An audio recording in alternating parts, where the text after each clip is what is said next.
How are you? Hello, how are you? Doing good, doing good. Laura and I, we're back. We Going are on back Tuesdays. together, yes.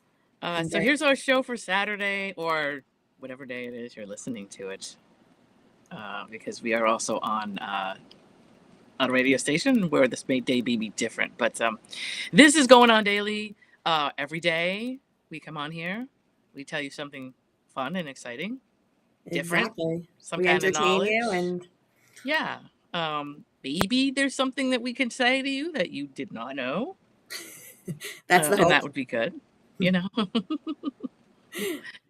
So I'm Lena Williams. This is Laura. Go ahead, Laura. Talk to us. Tell us how your day is going. Your week has I'm Laura been Schiller. My day so far is going great. Can't complain. Woke good. up a few hours ago and ready to go and excited to be here. That's How's your day awesome. going? Good so far. I got my coffee together. Me too. That's all I could do. So I can only say that. I'm not done much else. And I walked to the kitchen, got my coffee, sat down. That's that's the most important step of the day. So It in my is. mind, you won. So you're good. I mean, it can all only go up from here. I think. I hope so. Exactly. Let's hope that next week we don't find out that it went differently, but I'm hoping it can only go up. Um, Absolutely.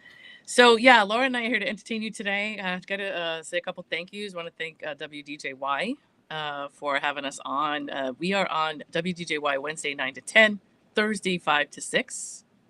This is PM, sorry, 9 to 10 p.m., Thursday 5 to 6 p.m., Friday 10 to 11 a.m., Sunday 1 to 3 p.m. right now, which is pretty cool. So that's the Atlanta area. And Absolutely. anybody who's streaming on that radio station, of course. And then we've got to thank Mace Fitness and Soul Spectives and just to Institute. This is like a tongue twister for me. I saw this last week. I listened to our show and I saw it last week and I'm like, why can't I say that? Mace Fitness and Soul Spectives Institute for sponsoring us. And so I'm going to go right into it and we're going to have Laura just give us our first topic, which looks like it's summer adventure mishaps. Ooh. Absolutely. So this week is Summer Destinations Week, Mm-hmm. and I was researching what could happen during summer adventures, and I've had interesting mishaps myself. And one of the stories that I came across, the second story, something similar actually happened to me. Oh, wow. Because things happen to me, and people always tell me I should write a book about things that happen to me because crazy things always happen to me. I think you should. So I'm Why going to not? tell two Yeah. crazy mishaps, and then the second one I will tell what happened with me that's actually very similar. Fortunately, the first one did not happen to me, which would be a lot worse. So I'm just going to dive into the first one because I am so thankful this did not happen to me, and I feel so bad for this poor boy. But a 16-year-old boy named Toby was with his family at this beautiful family resort. And I felt like this when I was a teenager, but all he wanted to do was make friends at the resort. You Mm-hmm. know, you're there with your family, and sometimes you just want to make friends. And he was Yep. eyeing this group of teenagers, especially in the wave pool, that he really wanted to become friends with. And so he decided to show off. And there was this huge slide that just goes straight down. It was called Okay. Free Fall. And I know there was a ride Free Fall actually at Rocky Point and Great Adventure Yeah. that It's was different though. that was an actual ride. This is Yeah. a free fall water ride Okay. where I don't know if you've ever seen it. And it Okay. goes No, I don't think straight so, but well, down. maybe. Yes. Yep. And then there's like a little sliding pad for you to go down afterwards. So Okay. he decides that he's going to show off and go down the slide, and nobody was going down the slide because it was so vertically scary. And I've been down the slide and it is very scary. I've been down it in Great Adventure at the water park. I don't know if this Okay. is scarier or not, but it sounds scary. And when you go down, obviously he goes down and he puts his hands as he's supposed to.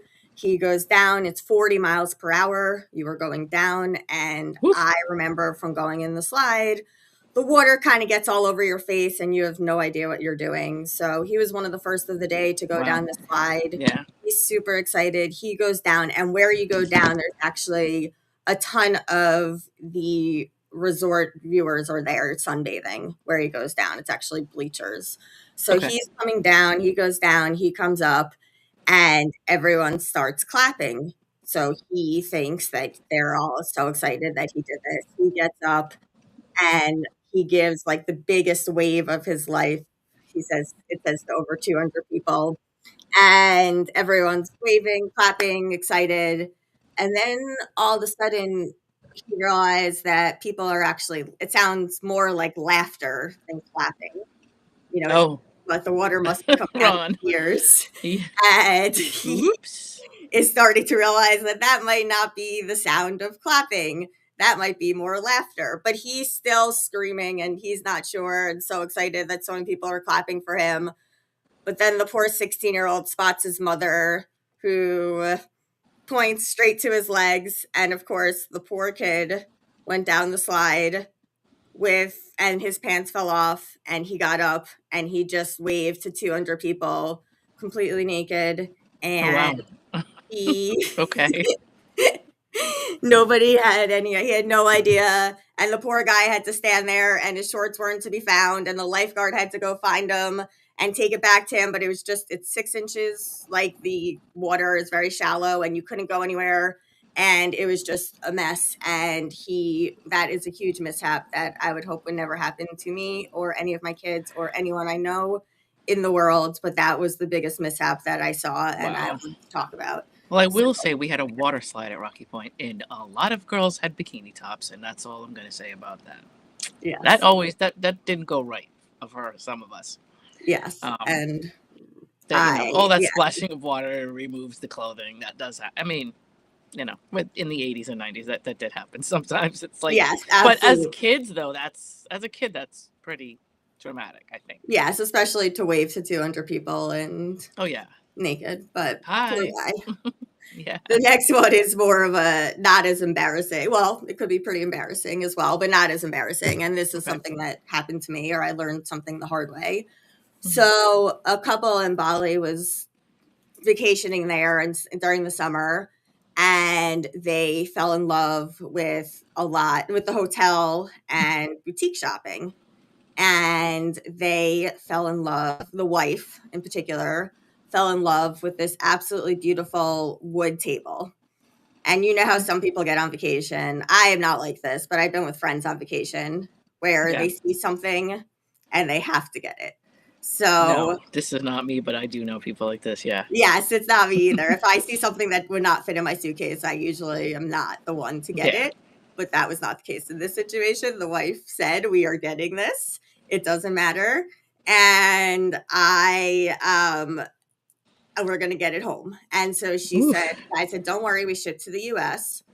And the wife is like, "Fabulous that you ship to the US." Of course, the price of shipping to the US of the table was 3 times the price of the table. Of And course. the husband correctly said, "We are not Yeah. shipping this home." But he didn't say we are not getting it.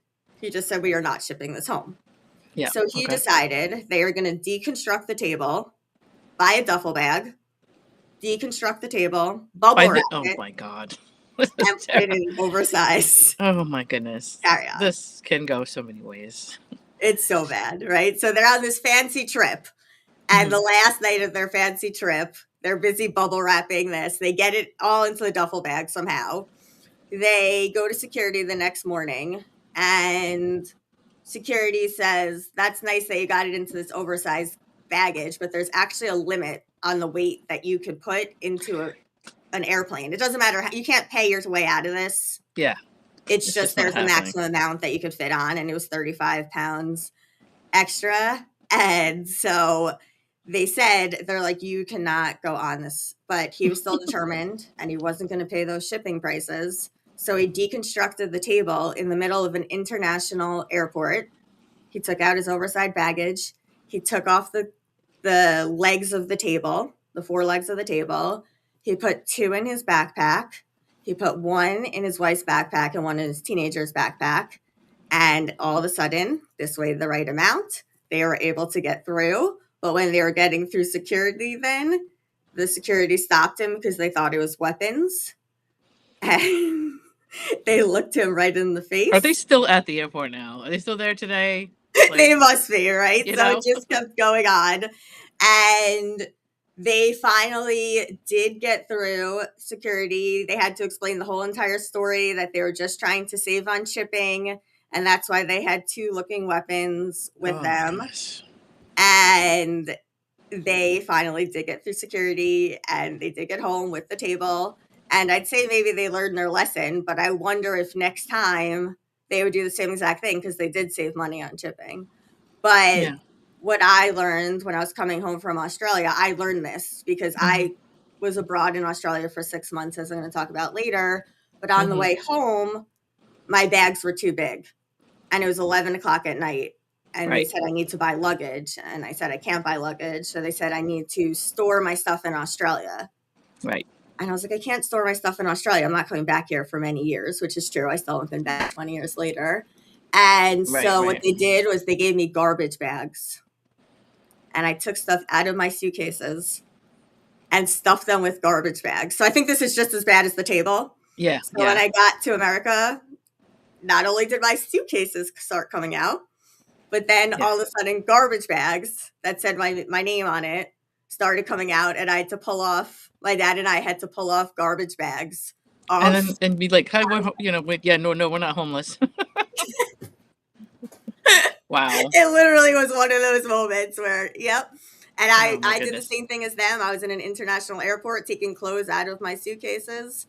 And so Mhm. that was quite the summer mishap, but it Wow. happened. And I got home, and all my clothes got home, and they're not in Australia. And that couple got the table home.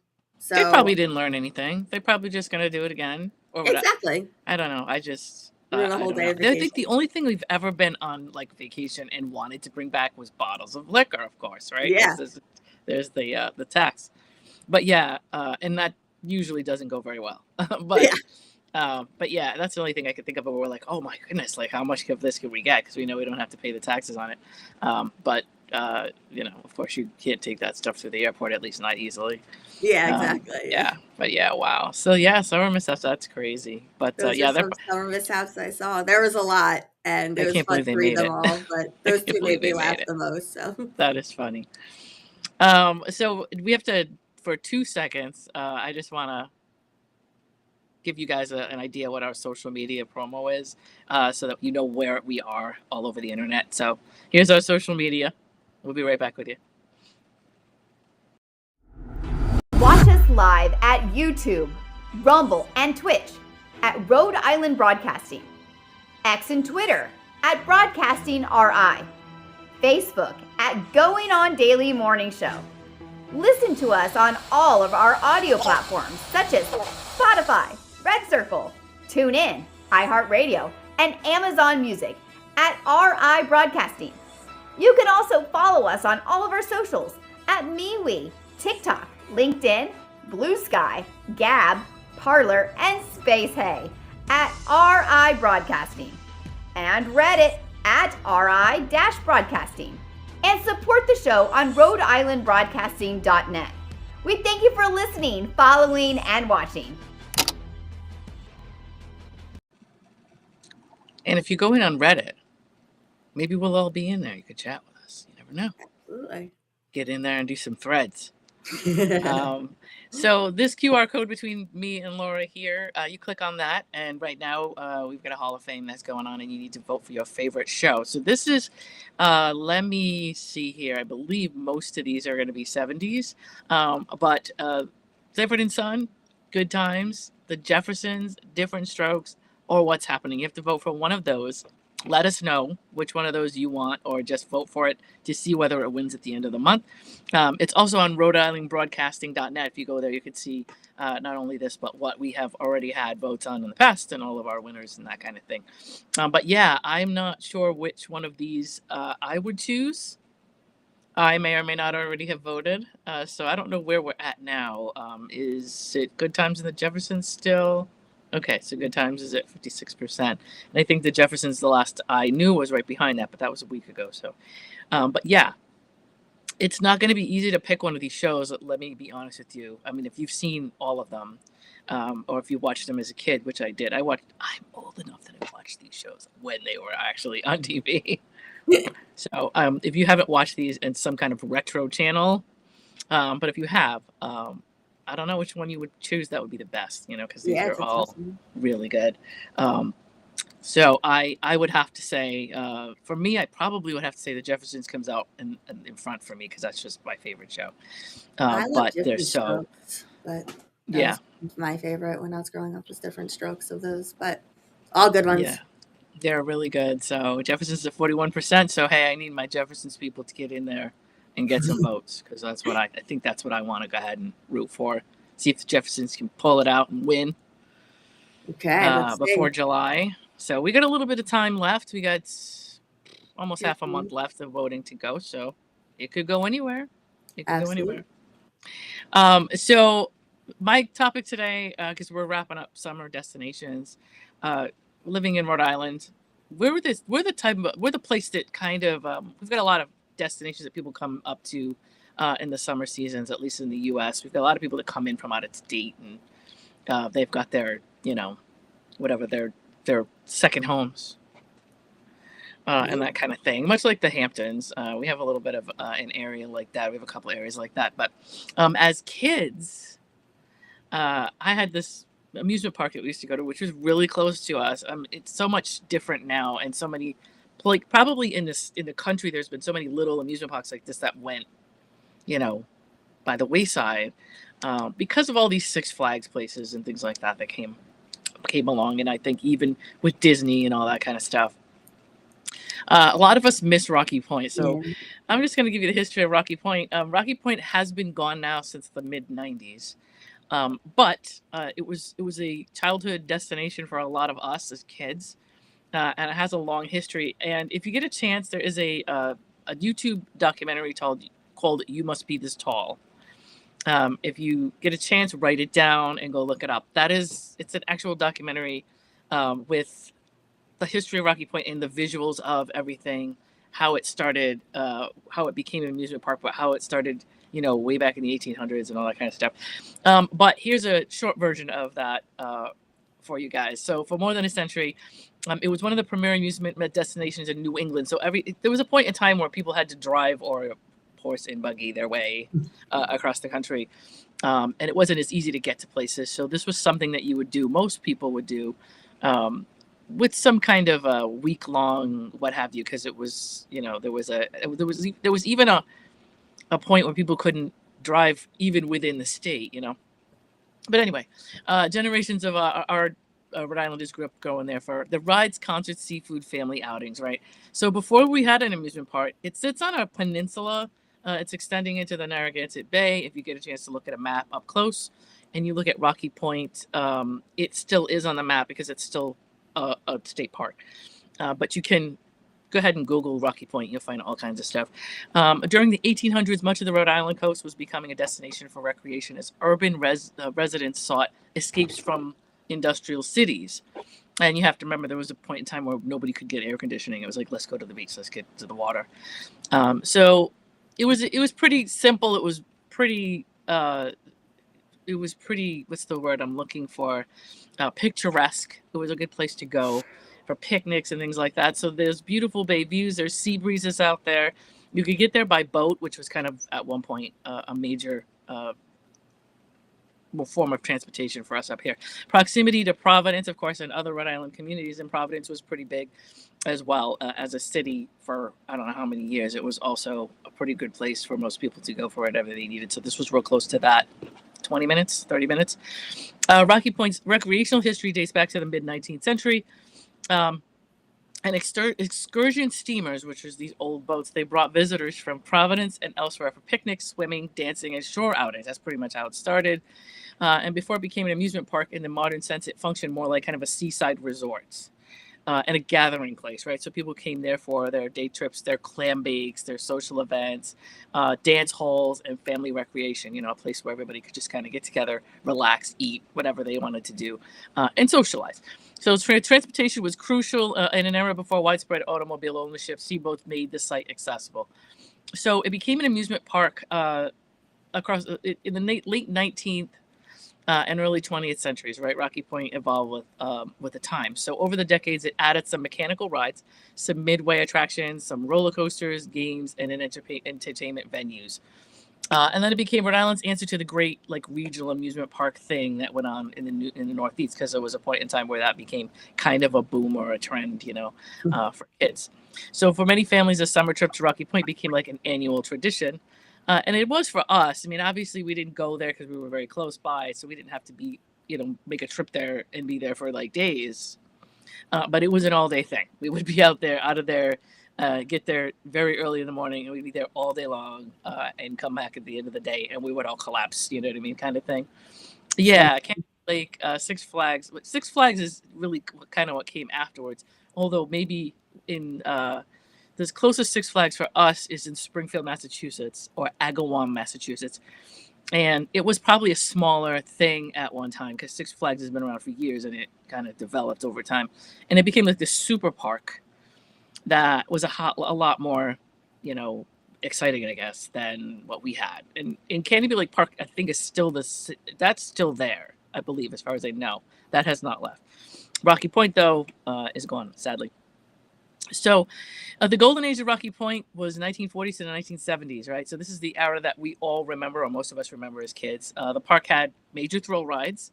It had kiddie rides. It had an arcade. It had live entertainment, which, I don't know, almost every band you can imagine and every person you can imagine came through and performed at Rocky Point, which is a big thing. A lot of people, I saw them at Rocky Point. We had the Windjammer and a couple of places like that where these people would come in and perform to, like, I don't know how many people. And we also had the Shore Dinner Hall, which you may or may not have read about. And the Shore Dinner Hall was amazing. It was this huge lines of tables. If you ever see a picture of it, these like, I don't know, 50, I don't know how many yards these tables would go. And they had this tradition where the guys that would work there would come in. They'd know how to roll the tablecloth up and set up the next, like, there was this whole, it was almost like it was very assembly line-ish, but they got it done because they had to feed, I don't know how many people. And they had usually watermelon. They usually had clam cakes, chowder, corn on the cob, that kind of thing. A lobster. That was the kind of stuff you would eat there. You'd sit down, you'd have your meal, and you'd either go back to the park or you would eat there at the end of the day. So a lot of people there for lunch, obviously, and dinner, but you would usually eat there like once the day was kind of wrapping up, and then you would take your leftovers and go home, and it would be this great day. It was also hosting major entertainers over the decades. And I'm not sure if I don't have a list of, anybody you can imagine from the 40s to the 70s or even the 80s. I actually saw bands in the 90s there, So fun.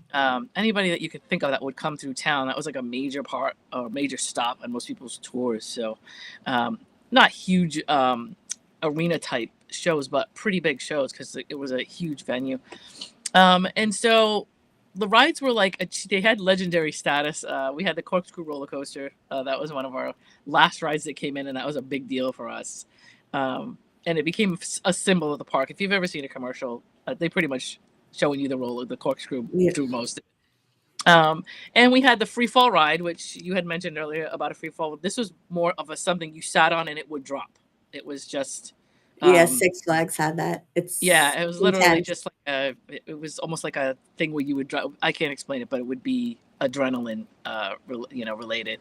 We had the flume. The flume was a big thing, and it was you get on the ride and go, and it was like what we would call a water slide type, or not water slide, but it was a water ride. They say you may get wet and then you get soaked. That's what happens. Oh yeah, that thing, you would get soaked. Everybody on the ground would get soaked. People running like everybody. It's like if you're gonna go on the flume, you had to dress for it because. On Universal, I just wore a poncho because they told me I was going to get soaking wet, but it didn't cover my jeans. Yeah, it doesn't matter because you're sitting in water. My jeans were still soaking wet, and I had to walk around Universal for 2 hours with soaking wet jeans. Right. And nobody else in my family got wet, but I think it's in Florida. Depending on the day, you drive pretty quick because Florida's hot, depending on what time of the year it is. But yeah, this would be like a ride that actually sat in water. So there would be water all around you. It was like, kind of like you were in a pool. And when you came down, the water would splash back. Okay. So it didn't matter. You were just going to get head to toe splashed. Lilac is asking why it closed. I'm going to tell you really quick. The regional amusement parks faced increasing competition. They had several factors that hurt Rocky Point. Aging infrastructure. They had to keep it up, and it was expensive. Rising maintenance costs. Competition from larger parks. And people changing vacation habits. Like, right, in financial difficulties. Also, a couple of times this park was wiped out by hurricanes. If you ever get a chance to see it, I think twice we had hurricanes because it's on the water that literally dropped rides and took stuff out because it was so close to the shore that the damage was always that, you know, the both times that we had hurricanes, it got real bad. And they had to really rebuild things almost from scratch, especially in 38. I think 38 was pretty much the worst one. And after years of financial problems, they closed in 1995. For Rhode Islanders, the closure felt like the end of an era. There was a whole auction thing that went on. It was really sad to watch. People had childhood memories they tied to the park, and there was a widespread sadness about it. There was also a pool, I forgot to say, there was a saltwater pool that closed before I got there. And it literally had like tanks and this whole pumping system, and it was not far from the beach, but it was literally a saltwater pool. And it had a high dive on it and all that kind of stuff. And older residents of Rhode Island can tell you that they went there and they were there all day. You know, it's just like their thing to do in the summer. So there was a fight to save the land after they closed and all the rides were taken out. And there was a debate about the future of it. And what they ended up doing was they made it into a Rocky Point State Park, right? The visitors can enjoy walking past. There's bay views, there's fishing, there's picnicking. There's an open green space. And they do a lot of stuff there. They do movies there in the summer. They do, you know, marathons out there. They do all kinds of things like that, recreational stuff. So, you know, it's still there. And it's still beautiful. They took most of the rides out. There's some remnants in there. Most of the rides are gone. Traces, there's like you've got your big arch out there. If you ever look at pictures of Rocky Point, the arch, the one from the World State Fair that they brought over there, that's still there. But anyway, that's why it matters. It's a big deal for us. So if you play the commercial, which I have, if you follow me on Facebook, I post a lot of old, you know, nostalgic commercials and stuff. And I have recently posted the Rocky Point commercial, and most people are just like, "Oh my God," you know, when they hear it.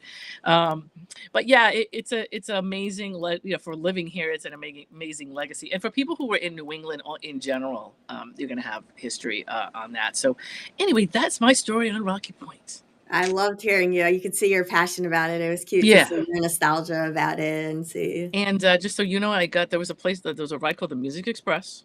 And I actually got my finger jammed in one of those. They actually locked the thing down, and I think it was my pinky finger when I was a kid. Went right in there.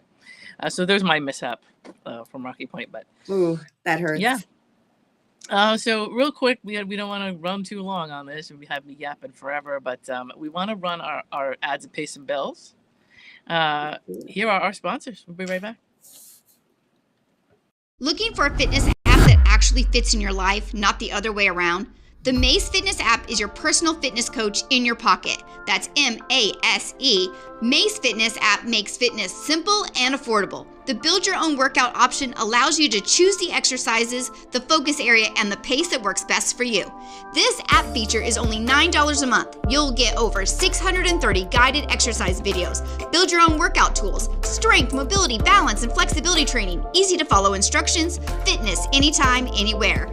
Mace Fitness, just $9 a month. All right, so there we go. Like I said last week, that's your inside you're working on, your outside and your inside, all there in 1 minute. Absolutely. Or in 1 30-second spot. That'll tell you, it takes care of you. You'll be all set. Absolutely. For your summer, you know. So we're going to talk to you next about, we've got, let me see here. I have a note here that says, Australia. That's right. You were going to tell us about Australia. We are going. We're flipping over here. What's going on? We're flipping back and forth. I don't know what's going on. It's like Australia. It's all flipped over. Like they were doing Australia, and their summer is our winter. Their winter is our summer. It's all flipped over back there. So that's why we're flipping back. That's why. Yep. That's exactly. It was planned. Very clever. So I studied abroad in Australia when I was in college, and it was one of the best experiences of my life. And I could talk about Australia all day, but since we're talking about summer destinations, I'm going to talk about why Australia is actually a great place to visit in the summer, even though most people actually visit the big busy to February, because that's when the Australian Open is, and that's when it's really hot there in Sydney, and there's the New Year's Eve on Sydney Harbor. It's very big. So the biggest season is December through February, but I went to Australia in the summer, and through the winter. And I thought it was absolutely amazing when I got there. And I think it's a great time to go as well. It's cheaper because it's the off season to start. So we'll just start with that. But I'm Right. going to go through various places and why it's almost better to go during the summer Mhm. than to go during the winter, even though people think that it's the opposite. So to start with, in Australia, as I said, our winter is their summer. Mhm. So we're in summer months, they're in the winter months, and vice versa. So Right. the first place that I kind of put it into 4 places that you could go to during the summer, our summer months. Mhm. And they're the 4 most important parts, 3 of the most important parts of Australia, and then one other part. But the first part that I think is super important that everyone must see is the Great Barrier Reef.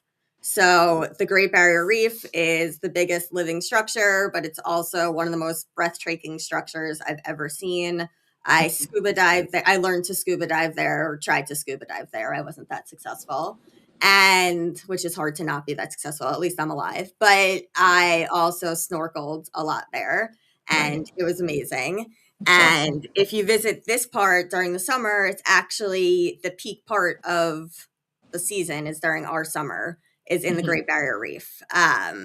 This is their dry season. You see blue skies. It's perfect temperature, low humidity. The temperature is around 75 to 85 degrees Fahrenheit, 24 to Beautiful. 25 degrees, 24 to 29 degrees Celsius. Yeah. And the perk of this, so people don't realize, but because a lot of people go during December to February, but not Mhm. only is the Great Barrier Reef the perfect temperature during this time, but they also have a really big jellyfish problem during the Oh. peak season. But Ooh, okay. during this time, during the summer, there's absolutely no jellyfish. So it makes it the safest time to go to the Great Barrier Reef anyway. So I am glad Okay. I went during the no jellyfish season.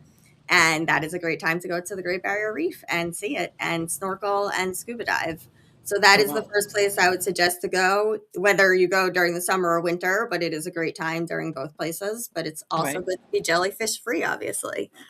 Nice. Um, so the Good to next place know. that people always hear of in Australia are the southern cities like Sydney and Melbourne. Mhm. They are usually booming. That's what's usually booming the most in December to February because they do get cold in the winter, and they do have like true crisp winters Mhm. in June, Okay. July, and August, but they're not cold like what we're used to. We're used to Okay. even colder, but Oh, they're yeah. not even as cold as New Jersey.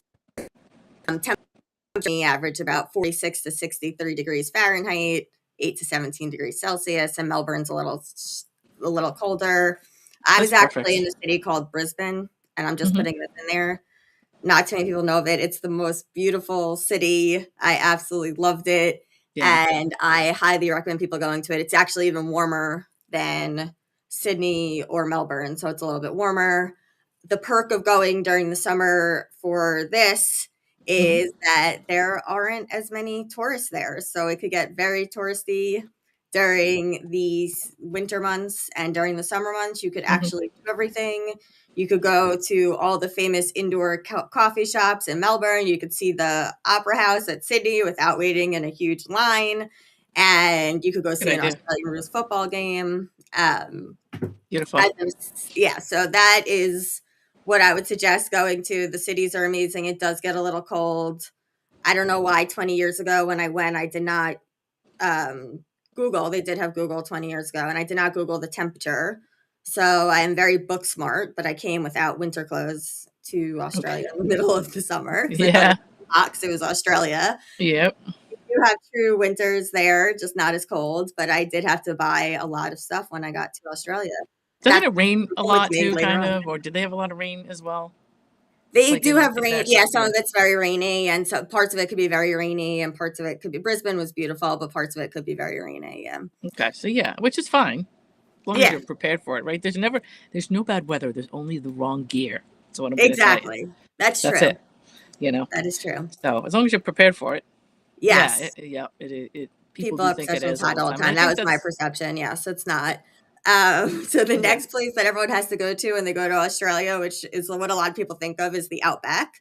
Hmm. I already discussed on here how I slept in the Outback for 8 nights without a tent. I wouldn't suggest doing that. And then I brought But up Wolf Creek, and I said, have you ever seen Wolf Creek? I think I brought that up. If I didn't, I wanted to. yes. Yeah. So Yes, the Outback Steakhouse. It's just like that. So it was the desert temperature swing very much though. So a lot of people like actually going during the summer months, very popular to not have the 100-degree weather. Right. So I actually went to the Outback when it was pretty hot, and I stayed outside when it was pretty hot, and I hiked in 105-degree weather.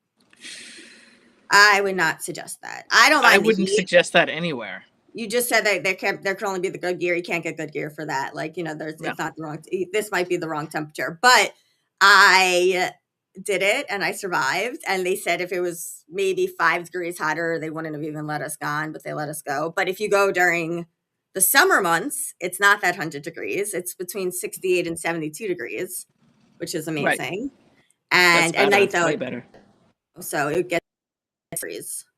0 degrees Celsius. Sorry, 30 degrees Fahrenheit, 0 degrees Celsius. That's in the bad. nighttime. Yeah, you bring a jacket. I hike at night around here. That gear you can prepare for. Yeah, I hike at night here, and it's 9 degrees or whatever. No big deal. You warm right up as soon as you stop moving. You're fine. Yeah, exactly. Yeah. So the perk of going in the summer is you could do the hiking that I did. And not have 105-degree weather. You have 72-degree weather, which is perfect. Perfect. And although it gets really cold at night, so I wouldn't suggest doing what I did then and going without a tent. But if you are prepared, then it could be beautiful around then. Yep. And then the last place, which, everyone assumes, as we just said, everyone assumes Australia is hot. There actually is like what they call the Australian Alps that you could go to. And there's actually... No. Lilac, I think it's better to go when it's not cold in the States. I think that's what she's saying. Right?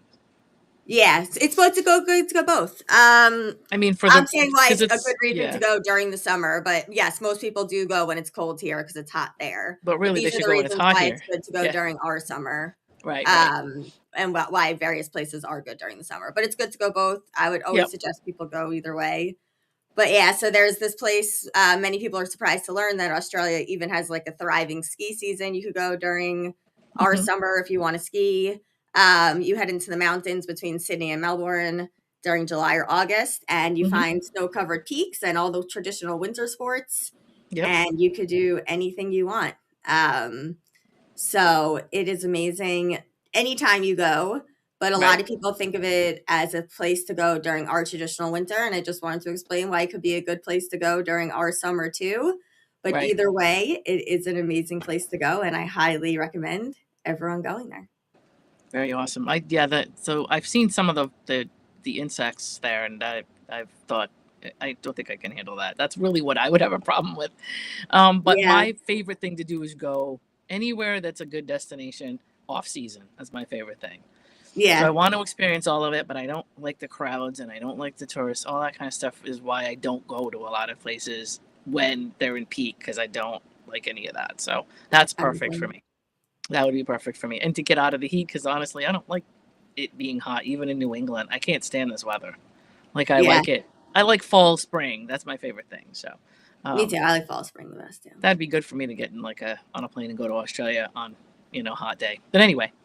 But that's awesome. That's good. So we got some stuff. So we did have 2 ads to run, and one of them, we need to continue. We haven't done it. So let's do it now. We're going to get one more ad in. Here we go. Sometimes you can feel lost in the forest of your mind, caught up in mistakes you can't change, looking ahead, uncertain what comes next, questioning if things will ever get easier, and if you've missed your chance. But the fact is that every moment is a new chance to change and choose a new direction. The fastest way to stop the pain and gain the new insight needed is through guidance from someone who has walked the path before you that can teach you to find your own answers from within. If any of this sounds familiar and you're looking for a way through from where you are to where you long to be, then let's connect. Check out soulspectivesinstitute.com today and book your discovery call, and we can see where we can go from there. Here at Rhode Island Broadcasting and Going On Daily, we're proud to announce that we are collecting donations for our Uganda Fund. My name is Becky, and I've been one of the hosts here at Going On Daily since day one. And earlier this year, I was blessed with the opportunity to travel to Uganda, and it was honestly one of the most life-changing experiences. I met people who completely changed the way I see the world. I met families who had endured unimaginable tragedies, including these two families who lost young children to a witch doctor. I met children who hadn't eaten in days. We even saw 11 children share a single apple because it's all we had left to give them. I met children who fled war in neighboring countries only to find themselves homeless and living on the streets. I saw heartbreak, poverty, and desperation. But what I also saw was joy, the happiness that a single piece of candy, a bracelet, or a small act of kindness could bring was enough to bring tears to my eyes. These are people who have so little, and yet they have more gratitude and joy than many of us could even imagine. We know that there are people who need help in our own communities, and we continue to support local initiatives whenever we can. But this year, our hearts are with Uganda. In partnership with Love Made a Way, 100% of every donation will go directly to initiatives in Uganda. No hidden fees, no deductions. Every dollar goes to help providing food, clean water, education, medical care, safe buildings, sanitation improvements, schools, vocational training, and hope. $1 is worth roughly 3,700 Ugandan shillings, so even a small donation can make a meaningful impact. Maybe it's giving up your Starbucks or your Timmy's today. Whatever you feel led to give, please know that it will help change lives. Thank you for your support, your generosity, and for helping us bring hope to the people of Uganda. Visit www.rhodeislandbroadcasting.net/Uganda-donations to help out. All right, there you go. There's Uganda. Make sure that you check our website out. We do have a page for that there. Anything you can donate, make sure you go through your. I say this: go through your couch cushions, find the Yep. change. Any donation helps. $1, $2, whatever you have, is definitely worth it. And that was for Becky. That was Becky. So we are, and we also wanted to make sure we got our other little ad in there that we couldn't get in earlier. But the next thing that I'm going to talk about is just basically our destinations in Rhode Island that are swamped in the summer, and that I avoid. But anyway, unless I I was have just to. thinking that. Yeah.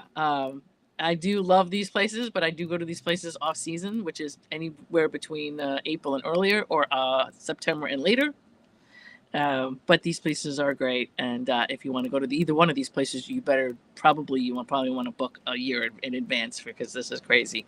The first one is in Newport, Rhode Island, and Newport, wherever you are, you've probably heard of Newport, Rhode Island. And is where the elite go, and it's where everybody drives their boat to. And they've got a million hotels out in Newport, and there's all kinds of stuff going on. We got the jazz festival, all these things. Anyway, we've got 3 identities here that work together. We've got America's historic summer playground for the wealthy. We've got a world famous sailing center here. And we've got a walkable coastal town. We got restaurants, we got shops, we got bars and beaches. We really, honestly, we have some of the best food anywhere. We do. We really do. The result is the destination. We can tour a mansion in the morning. You can relax on the beach in the afternoon, and you can enjoy waterfront dining at night. So there's all kinds of different things you can do in one day. It's crazy. You're not going to get actually everything done in Newport. If you come here for a week, you're not going to get to everything you want to do. That's how much stuff is happening. But it's crazy. So we've got the Cliff Walk. This is one of our signature attractions up here. The Cliff Walk is like where you're walking along the coastline. Yeah. You're going behind the mansions. And there's dramatic ocean views with some of the most impressive homes in America. Like if you've ever done the mansion tour around here, you'll know what I mean. It's amazing. It is. It's crazy. It goes back to, it's the old Vanderbilt and the Astors and it's the old, wealth of the, 1880s and 1850s. And these are the houses from that, the second homes from people that had New York mansions. And so we can tour the mansions as well. The grand estates built by families, like I said, Vanderbilt, Astors. I'm trying to think. There's another family that I'm trying to think of that I can't think of right now. But there's the Breakers. There's the Marble House. There's Rosecliff. There's a bunch of houses where you can kind of walk through and see how they lived. They have all of it preserved, and they'll tell you the stories of who it's actually pretty cool. If you go through and look at it all, it's Gilded Age stuff. If you've ever watched Gilded Age on HBO, a lot of the filming is in Newport, Rhode Island. They go into the houses and film there. So you'll get an idea kind of what it was like at that time for a period piece. You can enjoy the waterfront, right? Newport Harbor, it's got sailboats, yachts. Rockefeller is one of the people that I was thinking of. Yeah, that's one of them. Fishing boats, historic vessels, right? They've got a lot. If you're into any kind of sailing or big boats or anything having to do with water, there's a ton of stuff to like look at tourism wise. And we have a lot of sailing in general in Newport that people do. And so we've got the harbor area around Bowen's Wharf and Thames Street. That's packed with restaurants, shops, people watching opportunities, right? You could sit somewhere and watch people for like 5 hours walking around. It's insane. You can hit the beaches there, right? We've got Easton's Beach. We've got Gooseberry Beach, and we've got Satuas Beach, which we call Second Beach. That's for what we grew up going to Second Beach most of our lives, and we don't call it Satuas, we call it Second. They're generally easier to access than Block Island's beaches, of course. And I'll get to Block Island next. And they fit well into a broader sightseeing day, right? So if you're going to go from beach to beach to beach, Newport's the place to do it. It's often called the sailing capital of the United States. Also, Newport is where the Tennis Hall of Fame is. Yes. A lot of tennis. I was wondering if you were getting into that. And when we do in the summer, basically tennis is on in the summer. What is it? For like 2 weeks sometimes. Yeah. And basically, that's all. They're all people that come out of or work at our tennis set or Newport tennis, whatever the heck it is. It's funny. I'm trying to make sure I get it all in. So of course I don't have it off the top of my head. But yeah, our Tennis Hall of Fame is where, and I miss playing tennis too, Hugo. I'm getting myself one of those automatic ball throwers. I'm a huge tennis player. I played college tennis actually, so I still. Well, come up here and let's do it because my problem is I like tennis, but I don't like I want to just play. I don't want to get together with somebody and do schedules, and I actually want a retaining wall. That's what I want. I want a training wall. That's it. I want to hit off a training wall and go home because I like the access. I like the running around part. Not interested in games. Yeah, that's me either. And scoring and points is not really my thing. I just want to run and hit. But anyway, so yeah, we've got all of that, and then Newport is ideal for couples. If you have out of a breakup, it's probably not the best place for you to be. There's a lot of that. People that love history. We've got one of the first restaurants in the U.S. We've got the White Horse Tavern out there. That's like the first restaurant ever, and I drive by that. I don't know how many times a year, and it's still operating, and it still has some of the best food ever. So look it up, the White Horse Tavern. You've got people that like are in foodie mode and want to walk around and eat different types of food. I can't even tell you how much food there is in Newport. It's amazing. If you're into sailing, if you're a weekend traveler, you just want to kind of go somewhere for the weekend, and you live in the New England area. It's a real good destination. Like I said, though, in the middle of summer, you're going to have to book ahead. You're not going to drive into Newport on a whim on the weekend and get anything done because everybody is here at the same time, and it's crazy. And visitors who like having lots of options, Newport is good for that because there's just so much to do. Like I can't even the stuff I mentioned is not everything. The reality check. Summer traffic is heavy. Parking's frustrating. Hotel prices are among the highest in the Rhode Island, and especially during peak season, which is like Memorial Day to Labor Day. That's pretty much where it's most expensive and it's most crowded, and it's harder to get there. It can also feel crowded on July and August weekends. July 4th don't even go to Newport on July 4th, and don't go anywhere near Bristol, anywhere near Bristol on July 4th, because that's where the 4th of July parade is, and that's the traditional one for the country. Mm-hmm. And Bristol is insanity. If you ever want to see that parade, you better get there like 2 days in advance, and you better know somebody that lives on the route. And park your car there, and get up in the morning and sit on the porch. Otherwise, you're not going to see that because that's how crazy. So yeah, that's all your stuff for Newport. And then I want to talk about Block Island because Block Island is a very big destination, mostly for people who have boats. And it's the same kind of thing. Where it's crazy, except you have that extra added, you've got to get on a ferry to get there. And between May and September, the ferries are just off the charts. And if you want to go to Block Island for a week, you have to book like 2029 right now, I think. Like you can't, you have to know somebody that lives there, or you have to be going over there for a job or something where they kind of put you up for the night. Otherwise, you're going to be sleeping on the beach because there's nowhere to go. Black Island is one of New England's classic summer destinations. It feels like a genuine island, and it is, without like requiring a flight, right? You could take a ferry, you leave the mainland behind, you arrive somewhere that's more focused on beaches and nature and small town charm than resorts. So it's a really cool place to go. There's a ton of hiking. There's a lot of great beaches. It's the same kind of thing. I don't know if there's a lot of like upscale housing there, but it's very, I can't explain it.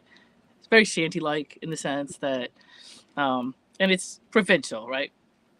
And so, undeveloped and unprotected is how the land is. That's a lot of how the island is. So it's not overly like developed and off the charts. It is touristy, but it's still got a lot of like greenery, green space, and it just looks like it kind of takes you back to the 50s in a way. As far as like how it looks, it's very quaint and all that kind of stuff. So you'll find rolling hills, coastal bluffs, beaches, hiking trails, historic buildings, right? And the place is noticeably slower than many summer vacation spots, so people are kind of relaxed over there on the island. A lot of bikes as opposed to cars. There are cars there, but people are biking, and they're on little motorbikes and things like that. The dramatic clay cliffs on the island south shore, that's the signature view, right? And nearby is the like a southeast light historic lighthouse overlooking the Atlantic. We have a lot of lighthouses, and it's something I don't think of because I'm here all the time. But most people that like buy paintings that put in their house, it's like somebody that came to New England and found a lighthouse and painted it. It's like an amazing sight for somebody who doesn't see lighthouses every day.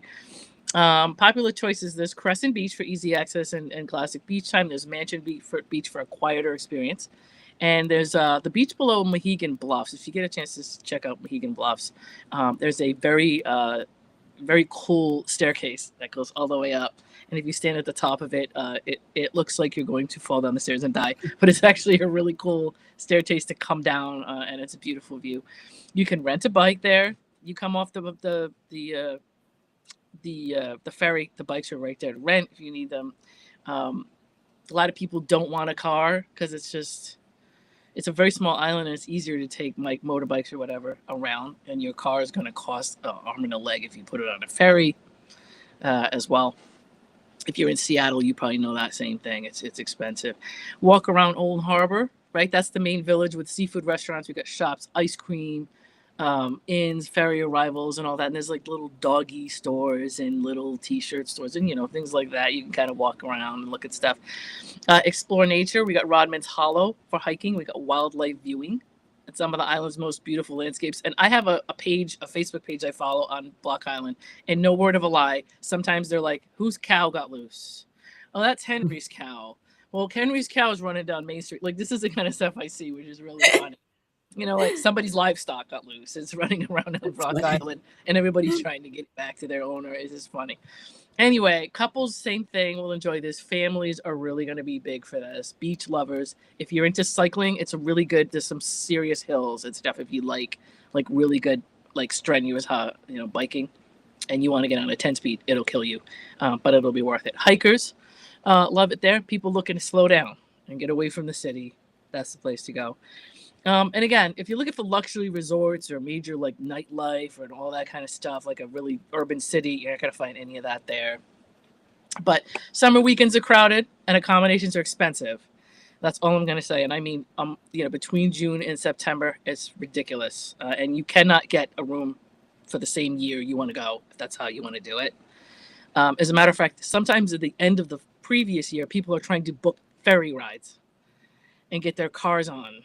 And you either have to book almost like, I don't know, a year in advance to get your car and everything on a ferry for a week. For hopefully you get a hotel room the same week. But you also have like a overcrowded, you have it's almost like you go there in the morning and you hope you can get on. Sometimes you can get on the same day, but you have to go sit there and hope there's a spot. And you might get there, but you might not. You might sit there all day and then go home. It's one of those things. So anyway, plan ahead. So think of it a place where, you can have beaches, biking, bluffs, seafood, sunsets. If any of that sounds appealing to you, it's like really one of the best day trips for you. That's really the way to do it if you live here, is just get on the ferry. We have it out of Connecticut and out of Rhode Island. And I don't know if there's I don't know if Massachusetts might have a boat going back and forth to Block Island. I'm not sure. But you go for the day. You bring some stuff, bring gear and whatever, and go eat in a restaurant or walk around or whatever. Just pack it up and just walk it. And that's probably the quickest way to go for the day, and then get back off the ferry and go home. So that's Block Island for you. Sounds awesome. That's it. So summer destinations, we're wrapping that up. So at this point, where are we? We are making sure that we let you know that tomorrow morning Kenny and Ron are on tomorrow at 10 a.m. So don't miss that. That's always entertaining. Absolutely. We got to thank WDJY for having us on the air, because that's pretty cool. And we got to thank Mace Fitness and Soul Spectives Institute. Yay, I said it.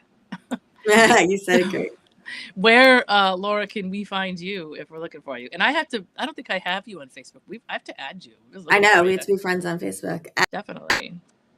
Laura Okay. Schiller 257 on Instagram, and I'm trying to learn Snapchat and TikTok better. Where can we find you? So you can find me right now. You can find me at DJ Lena. Okay, let me slow down. DJ Lena Williams on Facebook, on my personal page. This Facebook at DJ Lena. This is my DJ page. If you find me there, you could probably find everything else from there. And then Lena DJ Williams on Instagram, and Lena Lee Williams 8668 on YouTube. And that's where to find me. And again, I just wanted to say, yes, our podcast is finished. It is produced. I have to now review it and discuss it with the person who edited it, but it is actually done. So Awesome. Again, we're getting there. We're getting there. The only reason it's taking so long is because I work with an audio video guy, and we like to make sure every little detail is perfect. So, but once it's done, it's done. And then once we have a template, we'll be moving a lot faster with the rest of them. So That's so exciting. we'll see that soon. But hopefully you guys have a rest of your good day. It is Saturday or Wednesday or whatever day it is where you are, if you're listening to us as opposed to watching us. That's it. I think we have wrapped a great it up. day wherever you are. We're all good here. Time to spare. Absolutely. You guys have a great day. Bye, guys. Thanks for hanging with Going On Daily. Bye-bye.